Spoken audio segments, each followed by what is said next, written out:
అలాగే anger, sex excitement, ఇవన్నీ కూడా మెడుల్లాని కంట్రోల్ చేస్తుంది. అలాగే ఈ క్రేనియల్ నెర్వ్స్తో చాలా వాటితో ఈ మెడుల్లాకి కనెక్షన్స్ ఉంటాయి.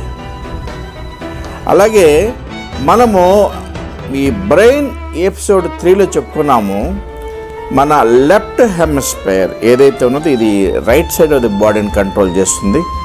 ఆ రైట్ హెమిస్ఫియర్ ఏదైతే ఉందో అది లెఫ్ట్ సైడ్ బాడీని కంట్రోల్ చేస్తుందని, అది ఇక్కడ మెడుల్లా నుంచే స్టార్ట్ అవుతుంది. ఇక్కడ ఉన్న లెఫ్ట్లో ఉన్నటువంటి ఆక్సాన్స్ అన్నీ రైట్ సైడ్ ఆఫ్ ది హెమిస్ఫియర్కి వెళ్తాము. అలాగే ఆ రైట్లో ఉన్నటువంటి ఆక్సాన్స్ అన్నీ లెఫ్ట్ సైడ్ హెమిస్ఫియర్లోకి వెళ్తాము. వెళ్ళి అక్కడి నుంచి ఇవన్నీ కూడా ఈ కంట్రోల్ చేస్తూ ఉంటాయి. అలాగే మనకి ఏదన్నా కడుపులో ఏదన్నా విషము కానీ పాయిజనస్ లేకపోతే యాంటీబాడీస్ కొంచెం ఇన్ఫెక్షనస్ ఫుడ్ ఇలాంటివి చేరినప్పుడు ఒక వామిటింగ్ చేయటం ద్వారా దాన్ని బయటికి పంపించేస్తుంది.